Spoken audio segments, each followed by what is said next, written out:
kasih Tuhan, terima kasih buat semua kebaikan-Mu Tuhan. Aku mencintaimu Tuhan, aku mengasihimu Tuhan. Terima kasih untuk semua kebaikan-Mu dalam hidup kami. Haleluya, thank you Jesus. Terima kasih Yesus.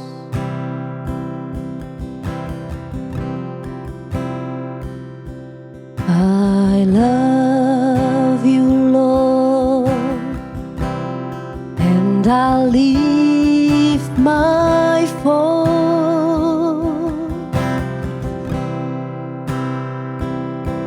to worship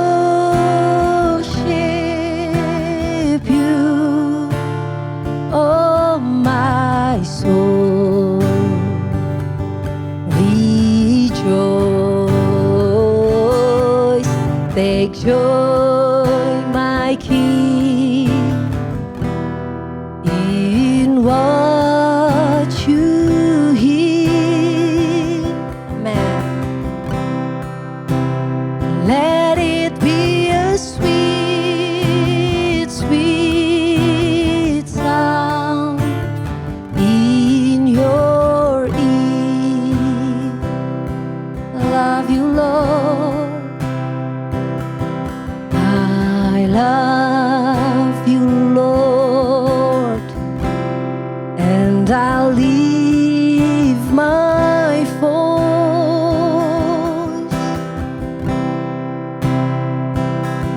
to worship you, oh my soul, rejoice, take joy, my King,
and I exalt thee, and I exalt thee, and I exalt thee, oh Lord, and I exalt thee, and I exalt thee, and I exalt thee, oh Lord, I exalt thee, and I exalt thee, I exalt thee, I exalt thee, oh Lord, I exalt thee, and I exalt thee, I exalt thee, oh Lord. Ku sembah Kau Tuhan di tempat-Mu yang maha kudus, kudus, kudus. Kami tinggikan nama-Mu, Yesus, di dalam roh dan kebenaran.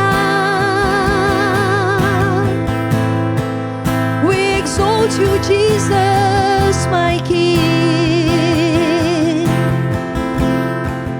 We exalt you, my Lord Jesus. Tiada yang seperti-Mu, Tuhan. Tiada yang seperti-Mu.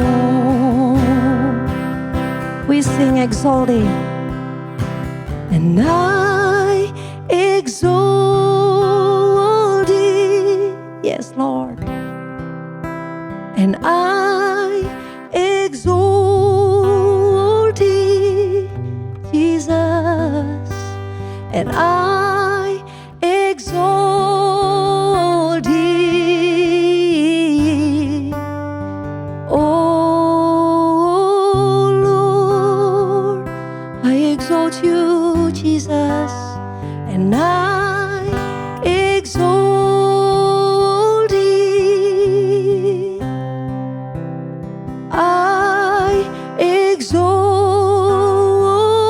thee, and I exalt thee, oh Lord, yes, and I exalt thee, oh Lord, I exalt you, Jesus, and I exalt thee, oh Lord. Thank you, Jesus. Dan biarlah hari ini kita sama-sama belajar dan merenungkan sebuah topik. Topik ini judulnya dalam bahasa Jawa, mikul dhuwur mendem jeru. Saya pertama kali mendengar perkataan ini ketika zaman Presiden Soeharto ya, yang mempopulerkan istilah ini ketika beliau ditanya tentang seniornya Presiden Soekarno. Nah, Bapak Ibu sekalian, mikul dhuwur mendem jero itu artinya adalah jika ada seseorang yang meninggal dunia dan itu adalah senior kita, kita harus mempopulerkan atau memberitakan hal-hal baik, jasa-jasa beliau yang sudah diperjuangkan selama hidupnya. Itu artinya mikul dhuwur. Dan mendem jero artinya adalah memendam, merahasiakan, menyimpan rapat-rapat hal-hal buruk atau sesuatu yang mungkin kurang berkenan, tidak baik, tidak lazim untuk dirahasiakan dan tidak satupun orang yang tahu hal-hal buruk yang dilakukan. Dan menurut saya filosofi mikul dhuwur mendem jero ini sesuai dengan firman Tuhan. Karena firman Tuhan juga berkata, segala sesuatu yang kamu kehendaki supaya orang perbuat kepadamu, perbuatlah demikian juga kepada mereka. Itulah isi seluruh hukum Taurat dan kitab para nabi, Matius 7:12. Dan saya percaya semua kita tidak ingin hal-hal yang buruk di dalam diri kita itu diekspos. Nah, itu sebabnya kita juga seharusnya lebih giat mengekspos, memuji secara terbuka hal-hal yang baik dari apa yang orang lain lakukan. Dan yang buruk seharusnya kita rahasiakan atau sembunyikan. Nah, itu sebabnya saudara, sebagai orang Kristen pun sebenarnya filosofi mikul dhuwur mendem jero itu harus menjadi praktek kehidupan kita. Baik orang yang kita hormati itu sudah meninggal ataupun masih hidup. Saudaraku sekalian, di era keterbukaan ini teknologi informasi tak terbendung.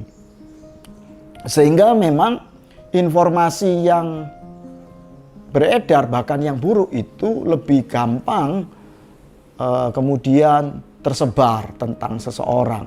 Mungkin juga tidak benar-benar dia lakukan, hoax. Nah, manusiawi kita itu suka menceritakan hal-hal yang buruk tentang seseorang. Dan seringkali kita tanpa sadar juga ikut men-sharekan berita-berita buruk, hoax tentang seseorang. Ya, entah hoax atau tidak, kita sering juga ikut mempopulerkan, memberitahukan melalui media sosial yang saat ini marak ya, artinya menjadi budaya kita. Jadi hari ini tidak mudah menghilangkan jejak seseorang yang telah terinformasi baik, terutama yang buruk yang sudah ada ke media sosial. Itu sebabnya saudaraku sekalian, kita harus belajar mengekang diri kita untuk tidak ikut-ikut ya memberitakan hal-hal buruk tentang orang lain. Saudara, mengapa kita tiba-tiba begitu suka ya tanpa sadar sih, begitu aja muncul di dalam diri kita men-sharekan hal-hal buruk tentang orang lain? Itu karena saudara, kalau kita bisa menceritakan hal-hal buruk tentang orang lain, tanpa sadar kita sedang membandingkan bahwa kita tidak seburuk orang itu. Kita sering berkata kan, saya yang orang biasa saja, orang awam, enggak melakukan hal-hal seperti itu. Nah, apalagi kalau dia yang sudah terkenal dan lain sebagainya. Jadi saya lebih baik, tanpa sadar kita membandingkan dan kita merasa lebih baik dari orang lain. Nah, itu sebabnya saudaraku sekalian, hal-hal seperti ini sebenarnya kita tanpa sadar menghakimi. Karena sebenarnya kita kan nggak tahu persis mengapa orang itu terekspos di media sepertinya salah melakukan sebuah tindakan. Ini boleh dibilang kasus. Kita sendiri tidak tahu latar belakang apa yang menyebabkan seseorang melakukan hal-hal buruk itu. Dan kalau kita tidak tahu sendiri dengan mata kacamata sendiri kita, mata kepala kita, sebenarnya kita sedang menghakimi. Dan untuk menghakimi itu ada ayatnya loh saudara.